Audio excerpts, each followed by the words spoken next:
Hello again, everybody, and welcome to the Mike Francesa podcast on the Bet Rivers Network, brought to you by Casamigos Tequila. Casamigos Tequila is brought to you by those who drink it. We come to you this evening after a disappointing evening of World Series baseball and some football, which we'll get to, on the Mike Francesa channel, on the Bet Rivers Network, on YouTube. First to the series, and we talked about it a lot. Obviously, the Yankees had an edge in game one. They had their ace on the mound. We can talk about should he have stayed in the game longer. We know what happened at the end of the game. It's a game the Yankees could have won. They didn't win. They then find themselves down 2-0, and you know what happens. You got to come back, and you have to win game 3. And tonight, it was a poor, listless effort. And let's be realistic here. Before this series began and we started to look at these two teams, we knew the Dodgers had played better competition than the Yankees had played in the postseason. We knew, and I've stressed all year, that there was this erratic tendency for the Yankees that they weren't a great team, but no one else was either. The Dodgers were coming in here, and they were going to try and do this with a tremendous lineup, with a lot of talent, with a lot of arms in the pen, a lot of power arms in the pen, but without any settled starting pitching, with question marks everywhere. And that was going to be difficult. And we said it from the start. The Yankees have to win the starting pitching. If they don't, they're in big trouble. Well, they haven't won the starting pitching. Flaherty pitched with Cole in game 1. And the Yankees have been badly outpitched in games 2 and 3. Buehler was sensational tonight for 5 innings. And then the bullpen got by. The Yankees got a couple of bad breaks, but you have to make your own breaks. Did they get a couple of bad calls at the plate? Yes. You know what? That happens when you're going bad. The Stanton play. With 2 outs, I have to send him on that ball. But it seemed like he slowed down between third and home, or he just can't. He ran out of gas, whatever it is. And he made a perfect throw. It's a terrible, terrible situation. But right now, anything the Yankees do is wrong. They get no breaks. They don't make any breaks. And let's be honest, the Dodgers have outclassed them. Since the 9th inning of game 1, the Dodgers have completely, thoroughly, without any question, completely dominated the Yankees. They catch every ball in the field. They make every play they have to make. They make contact. They don't swing at bad pitches. They don't strike out a lot. The Yankees strike out a lot. They get on base. They get clutch hits. The Yankees don't get clutch hits, and their pitching's been better. Add it all up, you're down 3-0. So what does it mean to be down 3-0? It means you're going to lose probably. It now takes a miracle. Have we seen a miracle? We've seen one. And let's be honest. If you go back and relive that series, it's crazy what went on. They were losing game 4 in the 9th inning with the greatest reliever in history on the mound, and they won the game. They were losing game 5 to 3 late, and they won the game. A ball that, if it had not gone in the stands for a ground rule double that Clark hit, would have won the game for the Yankees. It didn't. It went in the stands. Everything bounced wrong, and then the Yankees had no pitching in game 6 and 7.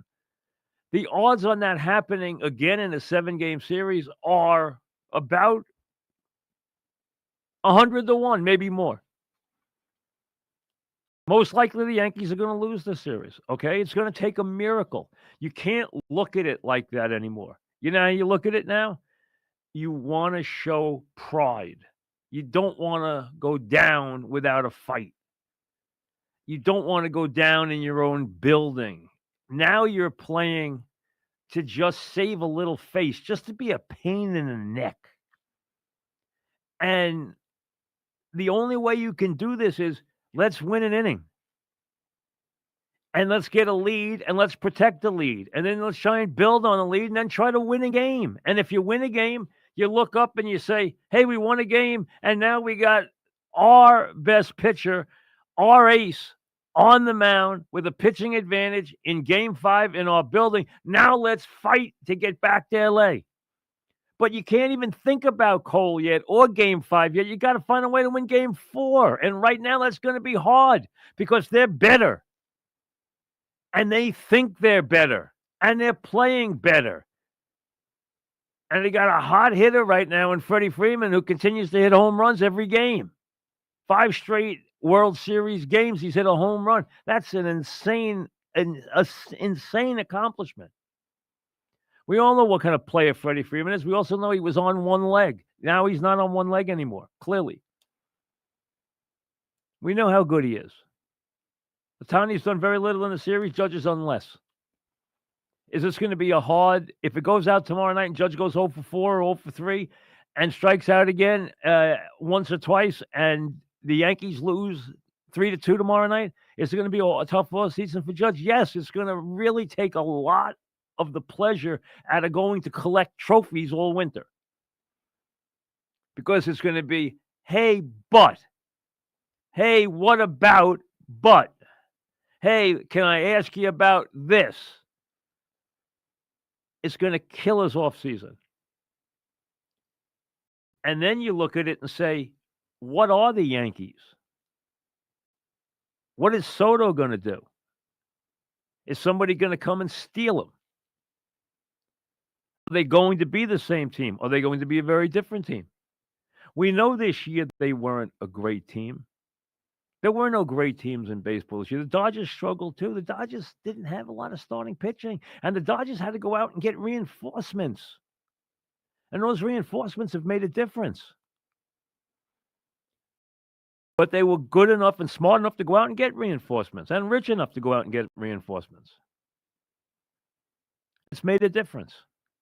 And in this series, they have outpitched the Yankees, and they've outpitched them in the starting pitching department, which could not happen in this series because the Dodgers were better than the Yankees in the lineup. They were deeper. We know that. We know all year that other than Soto and Judge and Stanton once in a while, the Yankees have struggled mightily in that lineup to score runs. Wells was hot for a couple of weeks. He's now been an automatic out for basically a month and a half. You get past Stanton and you just say, hey, I hope Chisholm can, hit the ball. Once in a while he does.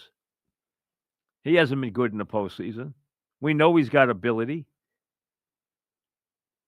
But he hasn't, he had a couple of hits in a stolen base, and, it looked like he was going to have a decent series, and now the series has gone south on him. Rizzo's getting on base, but he can't hurt you because he can't drive the ball anymore. He finds ways to hit singles or get hit by a pitch or get a walk, which I give him credit for. Hope he hasn't been good. I mean, he was okay in the playoffs. He wasn't good. Hasn't been good in this series. Tonight, a ball he hits off the wall is a foot foul. I haven't seen a ball hit that part of the wall at Yankee Stadium all year. That's the kind of series it's been. Everything has gone wrong. They hit a line drive. Betts is going to make a great play. I don't care if it's over his head. I don't care if he has to come in and dive. He catches everything. Absolutely everything. And the Yankees don't catch everything. They're better fielders than the Yankees are. They are better situational hitters. The Yankees, until the Verdugo homer, were 4 for 41 with pitches in the zone. 4 for 41. That is unbelievable. They can't get a big hit in this series. Everything that could go wrong has gone wrong. Since the pitch was thrown to Freddie Freeman that went out of the ballpark, the Cortez one, since that has happened, not one thing has gone right. And today it was much worse. And let's be honest, the Verdugo home run is cosmetic. And I know you're thinking there, hey, if Torres can somehow get on base, maybe Soto is going to be a hero. You know what? Who knows? But he didn't get up. So does it make a big difference to you that they didn't get shut out? I don't think it should.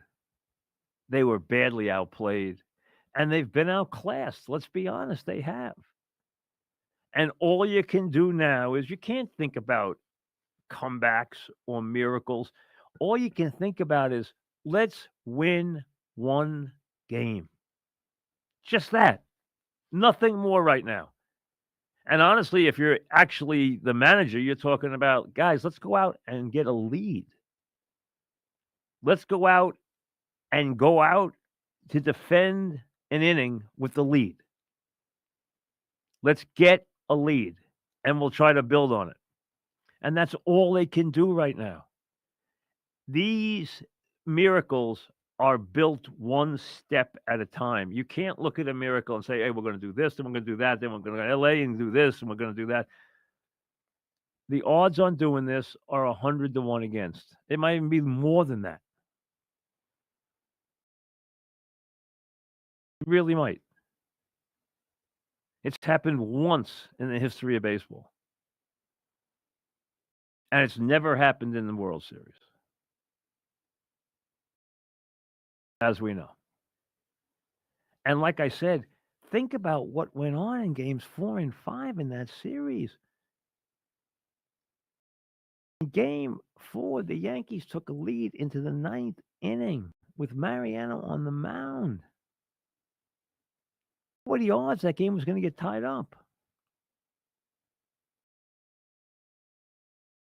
So, I mean, the things that had to happen in games 4 and 5 for them to get back in that series. And then when they came back and they had Schilling against Lieber in game 6, in the bloody sock game, they had an edge. And in game 7, the Yankees didn't have a pitcher. They knew it going into the game that they did not have a pitcher to really pitch. They had a reason not to pitch anybody. And whoever they pitched, they thought was going to be a problem. They really had no confidence at that point. You can't even think about it. Hey, what you want to do right now is just find a way to get a lead and maybe see Judge get a hit or two. Take some of the sting out of this season. It doesn't even have to be a home run. You take an RBI double right now. You take anything right now. Just so it doesn't look so completely futile. But hey, if they lose this series at Yankee Stadium, if they lose it in 4 or lose it in 5, it's going to be a really tough pill for them to swallow. Are you going to step back and say they made the World Series? Yes. But to come to the World Series and get hit like that, it stung. I go back to 76 when they hadn't been in the World Series in a long time, 12 years. They led start to finish that year, wire to wire. They were going to the playoffs all year long. And they got to the World Series, and it was exciting. And that World Series was so mortifying that it really left a bad taste in your mouth that wasn't different until they won it a year later.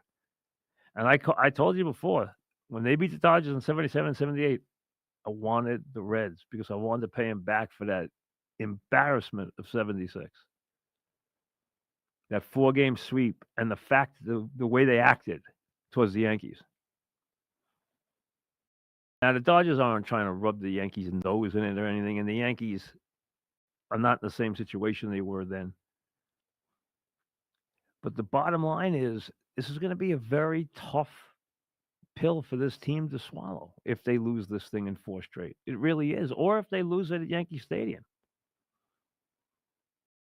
Now, if you get it back and you play a game 6, you're going to say, well, we fought. We didn't fall on our sword in our building. But, hey, that's a long way off. Right now, that's a million miles away. All you can do right now is admit the obvious. The world has already kicked dirt on the Yankees. They think they're dead, and they're allowed to think that because, for all intents and purposes, they are. It will take not a minor miracle, it will take an all-time baseball miracle for them to win this series against a Dodger team that is on a roll. and is better, and a lot better when it gets this kind of starting pitching.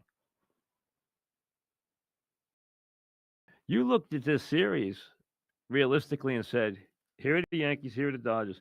But the Dodgers are going to try and do this with bullpen games, and they're going to try and do it pitching 5 and 6 guys a lot of nights, and they don't know if their starting pitchers are going to go out there and go 1 inning. And that's going to be hard for them to do that. You got to figure there's going to be a couple games that come apart, and that has not happened. Their 3 starters have gone out there and thrown great, and that was highly unexpected. I mean, Flaherty gave up 8 runs to the Mets the second time he pitched in this in that series. He pitched the 2 into the first game. Second game, he got clobbered.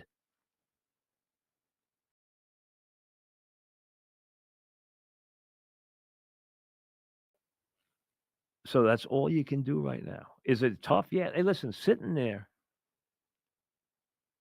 I sat through Game 7 against the Red Sox, which was as long an ordeal as I ever sat through. I sat through that game in Arizona, Game 6, when Andy pitched, and they just got pounded the entire night. I watched them fall apart in Game 7 in one of the classic games when that game came apart with Mariano on the mound. And they lost the World Series in the 7th game with a lead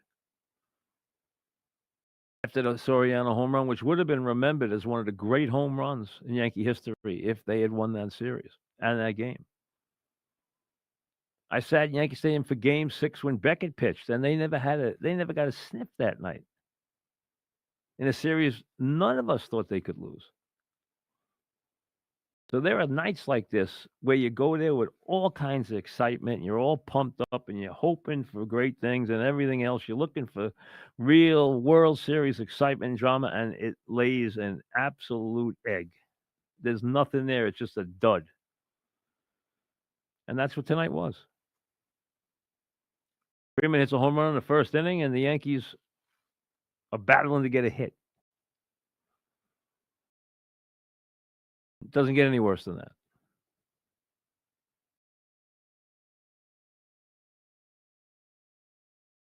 It's almost as hard as sitting through that pregame tonight that went on for like an hour and a half. But now, all you try to do right now is be a nuisance and find a way to win one game. That's it. And then show up on Wednesday and try to do the same thing.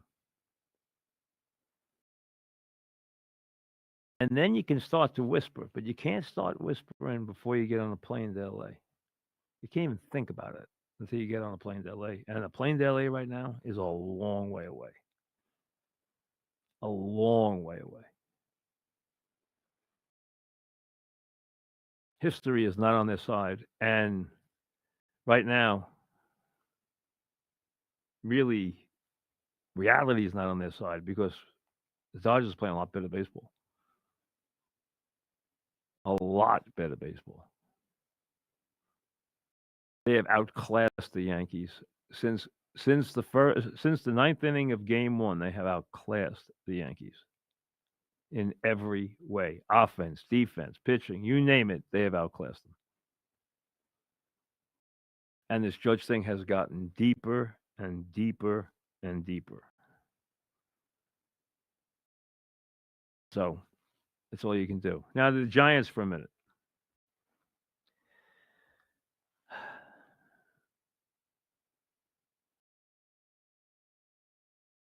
Parcells had a lot of statements. I mean, Parcells had a lot of slogans. You know that. He had a lot of sayings. One of his big ones was the title of a book that he did with Jerry Eisenberg called "No Medals for Trying." That's how I feel about the Giants tonight. No medals for trying. Don't tell me about how the Giants got, 140 some odd yards rushing from the running back, and they got 100+ yards out of Slayton, and they could have gotten this, and they could have gotten that, and they had a touchdown call back, and they did this, and they did that. Hey, and they gave a punt return, and hey, they lost the game. That's what it comes down to. They're 2-6. They lost the game. They weren't playing the Terry Bradshaw Steelers here. They were playing a Steelers team that likes to win Monday night games. We know that, especially at home. And a team that can be a pain in the neck defensively that's now found a little bit of a passing attack with Russell Wilson. Hey, the punt return killed them. The fumble after they left their right tackle on an island for no good reason, and it led to a strip sack after Wilson had fumbled and Jones fumbles. That there was no reason to do that. They did it, and that came back to haunt them. They had the ball again late with a chance for a miracle game tying if they could have got the ball to the end zone against the Steelers, which was not easy, and then gotten a 2-point conversion. Did they show some life? Did they move the football? Was it a lot better product than you saw last week against the Eagles at home, or have seen at home this year? Yes. Tracy get 140 some odd before he took a hit to the head? Yes. Did Slayton wind up with 100 and change? Yes. Did you see some good things? Yes. But again, 2-6.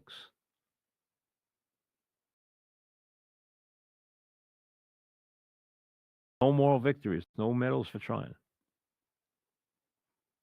And that's where they are right now. They're 2-6. And the way that division is going right now, it's a battle between Washington coming off a miracle with that Hail Mary play against the Bears. Washington never should have lost that game. And then they were behind because they could not cash in. All they got were field goals when they dominated the game for 3 quarters and then let the Bears make a couple of plays. And the next thing you know, Bears are leading. And then they get the Hail Mary play.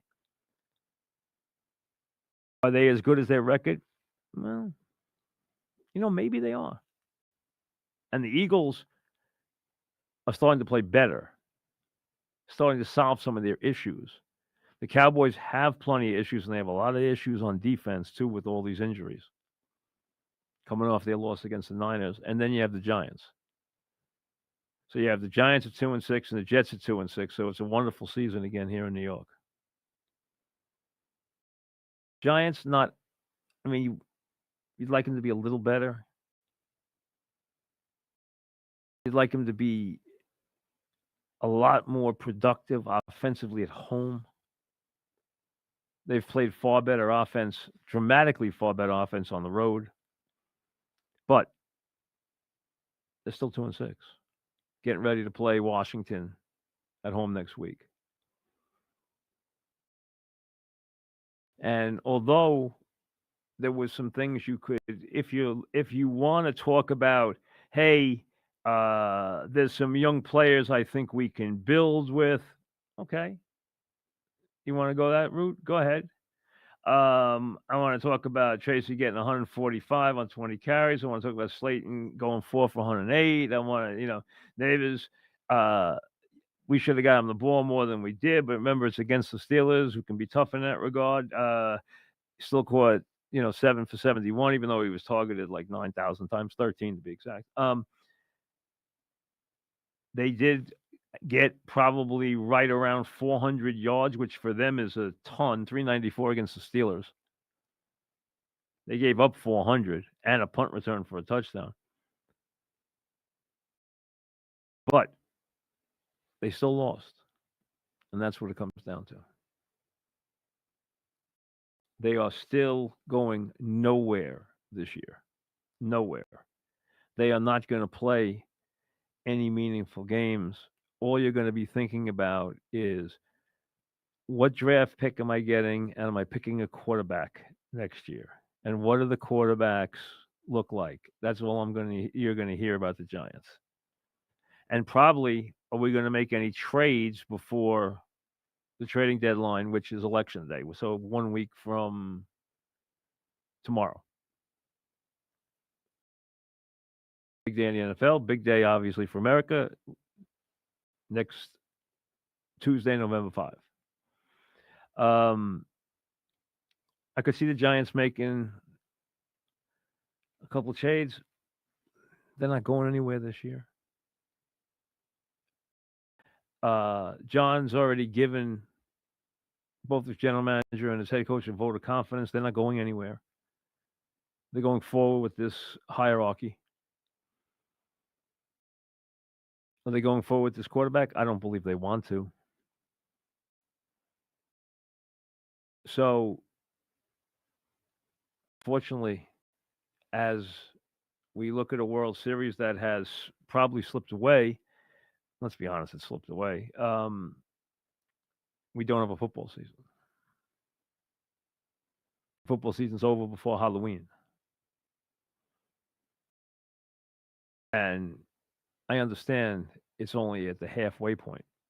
Matter of fact, there are more games left to play than they have been played, but still, neither team's going anywhere.